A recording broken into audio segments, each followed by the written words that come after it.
There is a moment when the sun disappears, when darkness falls, and you're left with just your fears.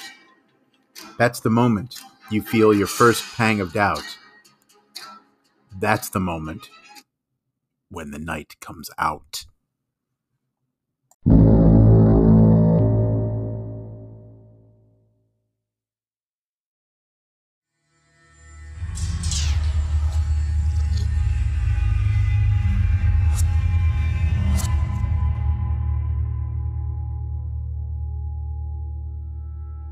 Episode 4: The Myth of White Butterflies, A Witch's Tale. There are a lot of different types of magic in the world. Whether you believe in them or not, they are out there, and people are more than willing to practice these forms of magic and witchcraft. They say a strong belief is what's required for the magic to work. One of the oldest in the United States is known as hoodoo, a form of religion which is a little bit similar, yet entirely different, than its cousin, voodoo. In this tale, a young girl learns that her family has a long history in the world of magic. That her own life was, perhaps, destined for something more than she thought. The problem is, when you delve into the world of magic, there are often forces equal and opposite to the good most who practice hoodoo try to do. How can a young girl, just learning to harness her abilities, fight against these forces? It's a tricky thing growing up, even harder when the night comes out.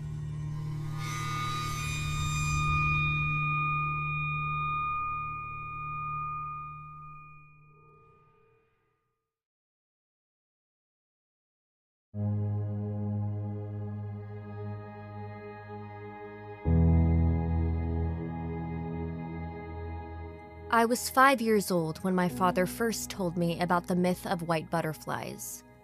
We were living in Illinois, well outside of Chicago, and my grandmother had just died.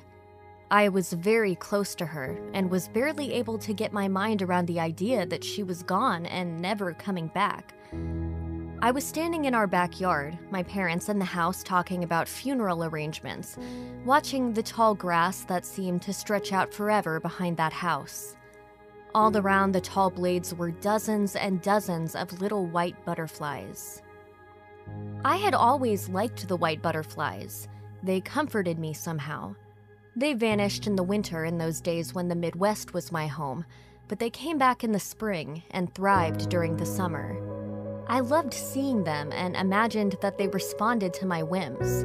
I would wave my hand and pretend that they would respond to my gestures. I had been crying. I held out my hand and a single white butterfly detached from a tall blade of grass and flitted to my palm. It landed briefly, like a kiss, and then flew away. I didn't even hear my dad come up behind me. "Do you know what they say about white butterflies?" he asked. There was an odd sound to his voice. He normally had a deep, booming voice, but now it was pinched and sounded choked as if he had a cold. This grandmother was my father's mother, and he had been crying. "No," I said, moving so that I was snuggled up against him, but not taking my eyes off the mass of white wings. "They say that white butterflies are the souls of your loved ones that have died," my dad said. "That they send you messages and are there to let you know that they can still see you, still care about you." I thought about that for a moment. The sun was going down, the clouds were an amazing pink and orange. The butterflies flitted and fluttered, and I wondered if one of them was my grandmother. "Is Grandmama a butterfly?" I asked. "Yeah," Dad said. "I think she is." "Like angels," I said quietly. "What?" "They're like angels," I repeated. "Yeah, I guess they are." I never looked at little white butterflies the same way again, even as I got older and wiser and realized that the things parents say to their young children were meant to comfort them and not to present reality. I still held to that belief. I held on to it strongly when, at the age of 14, my father died. It happened fast. I wasn't even home. I was coming home from school, and when I arrived at the house, there were police cars and an ambulance was pulling away. My mother was standing in the driveway, and her hands were up over her face. I ran to her, and she swept me into her arms. "Angelica!" she called when she saw me. "Oh, Angelica." Dad had been walking home, like he always did, from the train station after another long day at work in the city. When he got to the walkway that led up to the house, he suddenly grabbed his chest and collapsed. I found out later that he was dead before he hit the ground. Mom and I were in trouble. Dad worked, but he was not wealthy. The house had been mortgaged twice, and Mom's secretarial job was not enough to pay for the land and the food and everything else. That meant something that terrified me even at the cynical age of 14. It meant we would have to go live with my other grandmother in Mississippi. I did not like the woman. She was tall, with a wild mane of curly white hair that made her dark skin appear even darker. She was darker than me, like a shadow or a void, and she had a fierce face that always looked like she had sucked on a lemon. She ran a boarding house that looked like every haunted house you've ever seen in a haunted house movie, and the place was filled by strange old women who were just as creepy and weird as Grandma Francine. And then there were the legends. The town where they lived was full of rumors that my grandmother was a witch. More to the point that she was a hoodoo witch, and that she could make your head explode by planting a jar with various objects in it in your own front yard. The idea was that you stepped over it, and several steps later, your head exploded. I knew all of that was likely crap, but there were times when I looked into that dark, craggy face and wondered. Now we were going to live with her. Grandma Francine had been wanting that for some time, but my dad had refused, insisting on living near Chicago. Now Grandma Francine was finally getting her way. I was not happy. I was sad, angry, and unhappy. So I stood in my field and watched the butterflies one night, not long after the funeral, and held out my hand. The butterflies responded. Dozens of them appeared, and they made their way across the grass to my hand. I watched them as they flitted and floated around me, and it was like being lost in a cloud. I could barely hear the whisper of their wings, feel the soft kiss of those wings against my cheek, as if trying to dry my tears. One of them landed right on my nose, and I could see the delicate white wings and the black dots on each of them. I thought of my dad's dark eyes. 2 weeks later, we were moving to Mississippi and into my grandmother's home. My grandmother stood outside the house and smiled as we pulled up with the U-Haul trailer in tow. The many old women inside the home came pouring out and smiled and laughed and pinched my cheeks and gave me kisses as if we were old friends.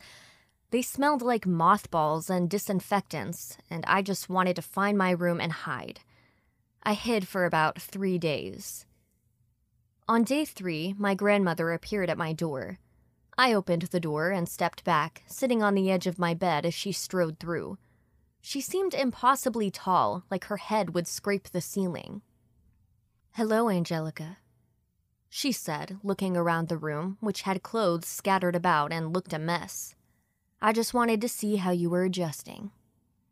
"Hi, Grandma," I said, looking down at my shoes. "I'm okay." "Don't lie to me, girl," Grandma replied. "You're up here wallowing in your sorrow. I can understand that. It happens and people mourn in different ways, but you need to ask yourself if that is how your father would want you to spend the rest of your life." I looked up at her gray eyes and marveled at the mane of gray curly hair around her head. Her face hung down, and it was like looking into time itself. "I don't want to be here," I said, the anger I felt at being here so sudden and violent that the words flew out of my mouth before I could react. "I don't want to be here with you or those crazy women." "Oh, I know it, child," Grandma said, her eyebrows raising. "I know a lot of things, But there are a lot of things you do not know. It's best that you are here because there are things about this family that you should know. You're of age now that you need to know these things. You have power, Angelica, but I don't think you know how powerful you are. The women in our family all have power, you know." I shook my head. "You're crazy. I always knew you were crazy." "I may be, child," Grandma said, not looking angry at all. "But you'll understand what I mean in time. However, for right now, how about you follow me, and I'll show you something that'll at least make you feel a little more at home." She held out her hand, the long fingers tipped with very long nails that were so thin and almost translucent, but meticulously filed into points. I looked at her, certain that she was loonier than a wet hen and was about to throw me into an oven to serve to the rest of the crazy old women for dinner. However, I could almost hear her voice in my head, encouraging me, enticing me. I let her hand fold over mine. We walked through the house. The place was filled with all kinds of furniture from various centuries and of all makes and models. It had a haphazard feel to it due to all of the clutter. I could hear the old women chatting and laughing in the front parlor, and my mother was talking to someone on the phone in the kitchen. We walked past all of that and out the back door. The lawn was meticulously mowed back there. It stretched back about 100 yards, and there were thick trees beyond that. A path that turned from cement to dirt carried us through the trees. Grandma seemed almost to float, as if the rough ground beneath her feet did not bother her at all. We walked through the trees, the darkness covering us beneath those branches, and then emerged into bright sunlight. It was a massive clearing, and it sparkled as if sprinkled with gold and diamonds. Tall grass and other plants that I did not recognize were everywhere. I gasped. It reminded me of the field at home. "Watch this," Grandma said. She clapped her hands. Hundreds of white butterflies flew from the grass, from the plants that I did not know, and flew around and around. It was like a tornado of white butterflies, and they flew around us, landed on us, brushed against us. "They're not what you think," Grandma said, holding out her long fingers as several butterflies landed on them. "This is your power, you know. This is what you can do naturally. The rest you'll have to learn." "What are you talking about?" I asked, delighted as they flew around me and landed on my head, sticking to my clothes. "You'll learn in time," Grandma said. "You'll understand soon and everything will change. Just remember, the butterflies are not as they seem. You can control them, and they can be powerful. Remember that." I had no idea what my grandmother was talking about. She was old, and I thought she was a loony, so that was just more crazy old person talk. I had things to worry about that didn't involve her, but I appreciated the effort she had put into showing me that field, and that my white butterflies, my nice grandma, and my dad were not so far away. I had a new school to attend. That did not go well. When you were the granddaughter of a woman that residents thought was a witch and could kill them with a look, a buried totem, or some other kind of spell, the kids tended to give you a wide berth. I spent many a day sitting alone in the cafeteria at lunchtime. I didn't care. I was lost in confusion and sadness. This new culture was so foreign to me. I was not raised a Southern belle, and the conservative ways of the South got to me fast. Although there were laws in place that were supposed to eliminate the racism of the region, it was still practiced rather openly at times. My mom was so busy helping out around the boarding house and then finding a job of her own, while also dealing with the powerful emotions of losing her husband, that she was barely there. I spent a lot of time in my room crying. When that wasn't enough, I spent time in the field with the butterflies. They were always there. They always came to me. I was almost always alone. I avoided my grandmother and the women in the boarding house. They talked in whispers when I was around, and everywhere I turned, I felt like an outsider. I only felt at home when I was in that field. More and more, as the days got hotter, I would spend the afternoons there. I swear I could hear those butterflies whispering to me, telling me it was okay, that I was not alone. Then came the day when everything changed. I was still the outsider, but life had fallen into a steady routine. I went to school, I came home and did my homework in a rush, and then ran off to my field not far from the Yazoo River. I would be there until dinner and then come back inside. I would then retire to my room and read or listen to music until it was time for bed. It was an isolated existence, but one I had grown accustomed to. I ran to the field that afternoon, and it was hot and gorgeous. I was wearing a tank top, shorts, and flip-flops to keep cool. As I ran under the trees, the immediate coolness of that canopy sent goosebumps up my arm. I ran into the tall grass and shrubbery that was beyond with a smile on my face, the plants brushing against my skin, and I extended my arms and closed my eyes and ran, feeling the tips of the blades of grass brushing against them. "Come to me!" I yelled. I still had my eyes closed and ran into the middle of this vast expanse.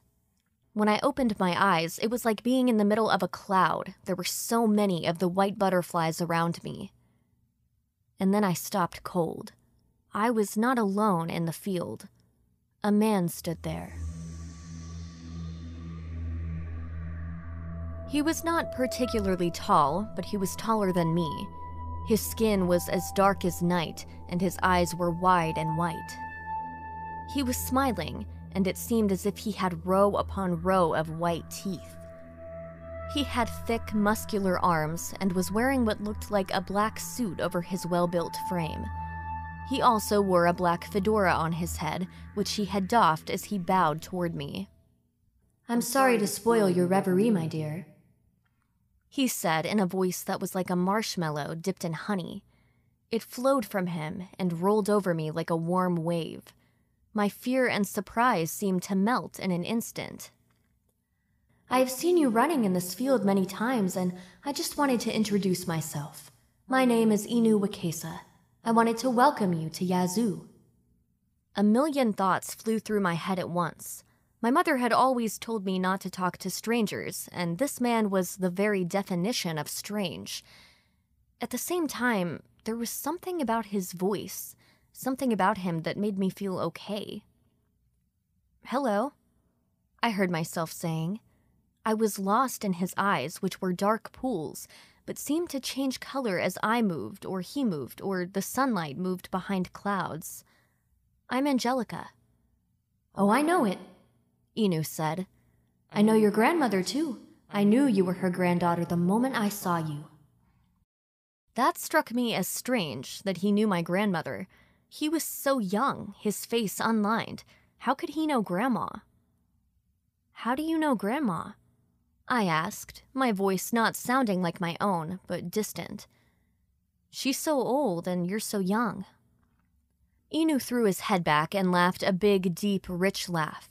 It seemed to fill the meadow, and I could swear I felt it beneath my feet, as if the base of it were shaking the ground. "Thank you for that," Inu said. "I'm not as young as I look. Do you like the butterflies?" I could not look away from his eyes now, and now, deep within the darkness of his pupils, I could see color. There was fire deep within him. I could almost smell the smoke coming off of him, from his breath, which also smelt a bit like rotten eggs. Not much, but a little, as if he had eaten an egg sandwich. "Did you eat an egg sandwich?" I heard myself asking, and I wondered how much of my thoughts I had said aloud. Then I wondered if it didn't matter, because now there felt like little fingers inside my brain, working around and rooting around, searching for things. I tried to look away from his eyes, from his face, but my head would not listen to my brain. "No, my sweet angel," Inu said. "It just comes with the territory. My territory. Anyway, I've been looking for your grandmother for a long time, searching high and low for her. Then I found you, and I just knew. I just could smell her on you, as it were. We all leave a smell, you know, and each of us leaves a different one. Your grandmother's is very unique." I felt my head nodding at this. I was now swaying, as if his voice were music. Sure, nice music. Fire. There was no fire or smoke in this man, no smell of rotten eggs, What had I been thinking? This was a nice man. A friend. That's right, Angel, Inu said. I'm your friend. In fact, I'm such a good friend that I'd like to take you home with me. I can show you some amazing tricks. You know, like magic that you can show your grandmother later. She'd like that. Yeah, I heard myself saying. She would. I took a step toward him. I extended my hand and he smiled a wide smile. I couldn't stop myself. Some part of my brain knew that something was wrong and that this strange man was doing something to my mind, but I couldn't stop. Angelica. The voice ripped through my head like a spike. I suddenly staggered. My hand went up to my head. Inu's smile faded, and for an instant, his entire face and demeanor changed. His smile was now too wide and filled with daggers for teeth. So many daggers. His face was too small to hold so many huge teeth, but his jaw seemed to distend and change. Inu's back legs suddenly looked hairy and backwards, as if his knees were bending the wrong way. Inu's entire face looked longer, his eyes blazing red, hair sprouting on his arms and across his neck. Inu's face became a mask of rage, and he looked up into the sky. Get out of here, he called. Get out of here. This is between me and her.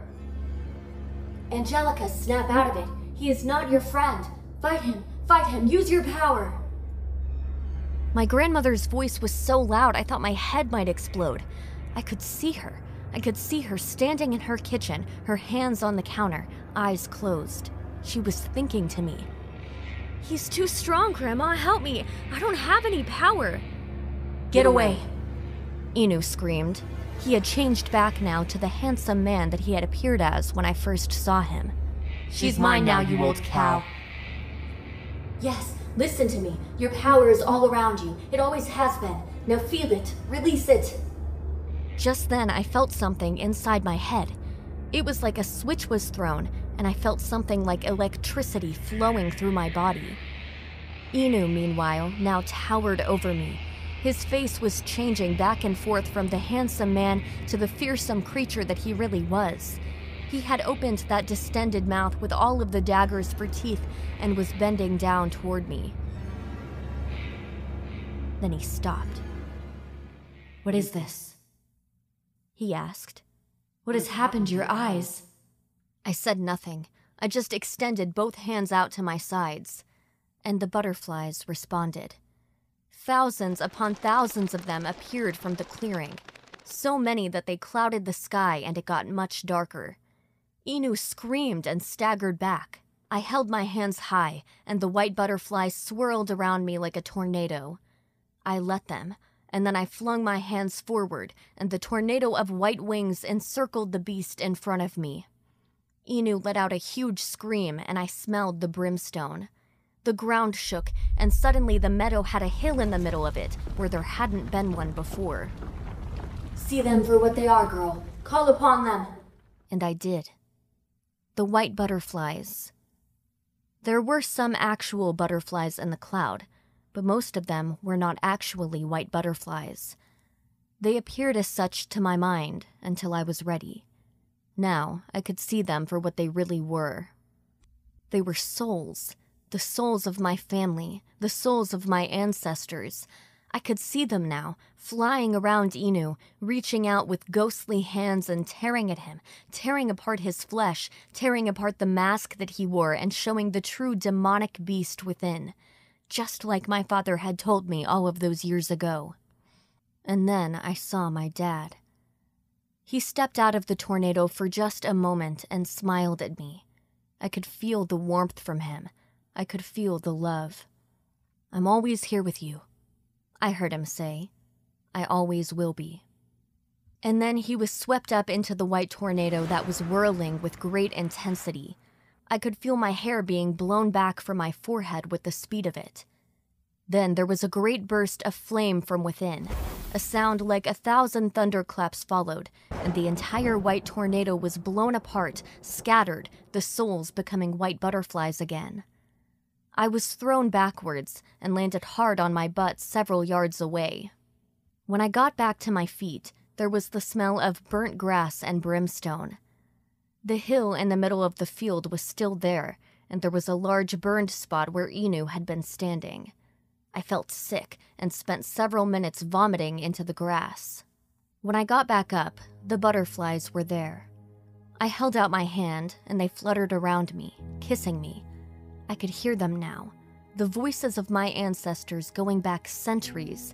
They told me I was loved, that I was special, and that they were there to protect me.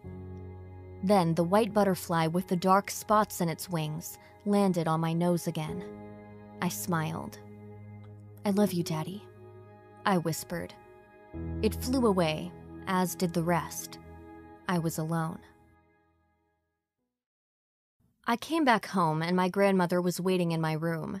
She sat on my bed. There was a smile on her face. I came in and closed the door behind me, dragged a chair across the room, and sat down in front of her. "So?" I asked. "I think you have things to tell me?" Grandma gave a slight nod. "We are witches, Angelica. The women in our family have been masters of what is known, in this time and in this land, as hoodoo. It is an old religion and belief, but only select people can wield the true power of it. Yes, it involves spells and potions, but those of us with the true power have something else. We can summon the dead," I said. Grandma shook her head. "You can summon the dead. They appear to you as white butterflies, but you know what they are now. You can reach back along our bloodline as far back as the first and summon every ancestor to you. They protect you, but each of us has a different innate ability. Me, I can read minds and cast my own thoughts, as you now know." I agreed. "Yes, what about Mom?" "Her powers are weaker, and she never wanted to learn how to cast spells. She ran away with your father and tried to get away from this life. Her innate power involves moving things with her mind. As I said, she never developed it, so she cannot lift much, but she can move little things." I nodded again.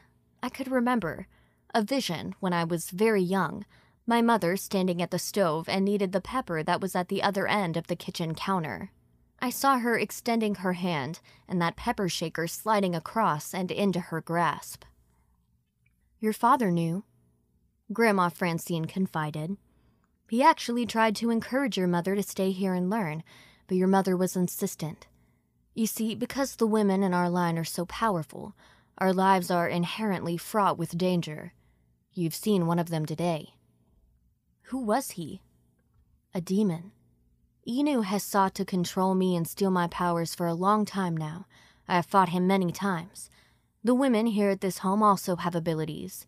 They are, perhaps, not as powerful as I, but together we cast spells that attempted to hide me, your mother, and especially you.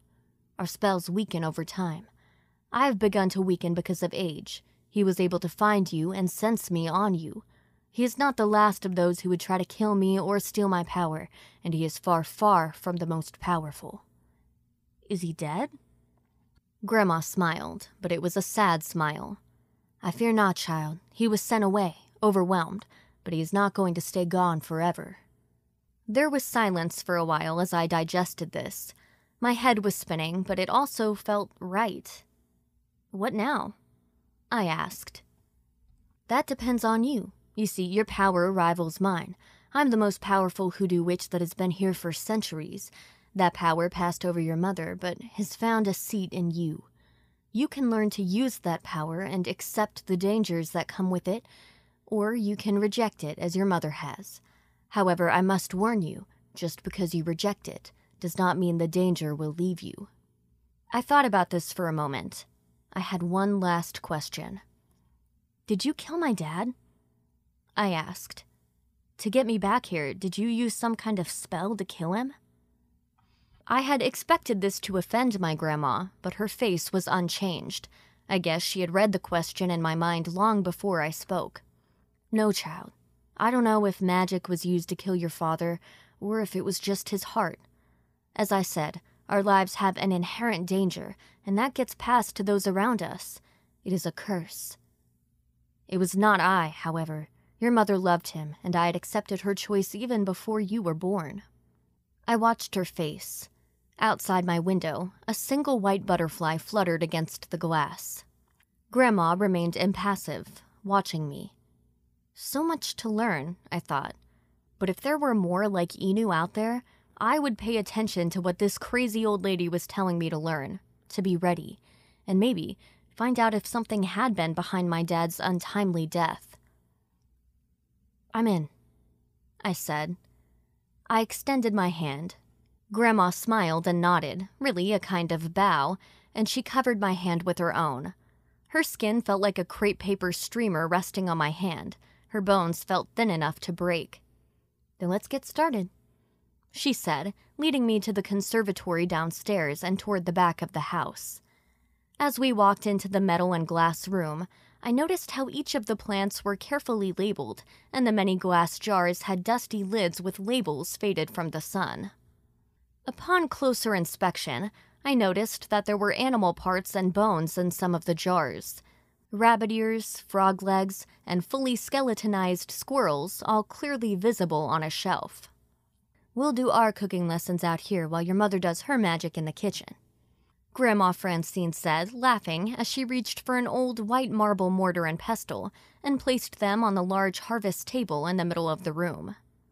I looked back into the kitchen and could see my mom watching them while she sprinkled and stirred spices into a large pot.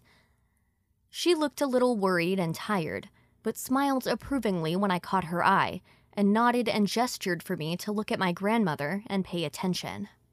It may not be the life she and my dad wanted for me, but with those gestures, she was conceding that this is the life for which I was destined.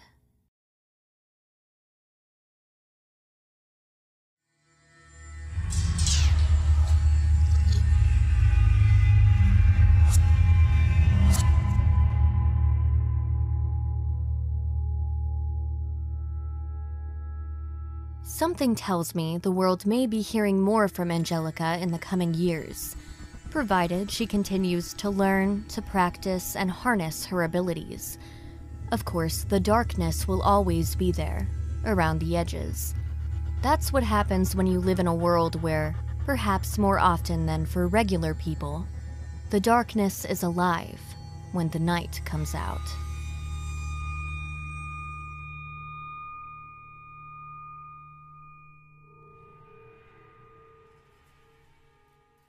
You've been listening to When the Night Comes Out, a weekly horror anthology podcast with stories by Brian W. Alaspa and narrated by Allie James. For Brian's work, visit his website at www.brianwalaspa.com or visit amazon.com for his books of fiction and nonfiction. Be sure to listen to Allie's work on Facebook at Allie James Projects.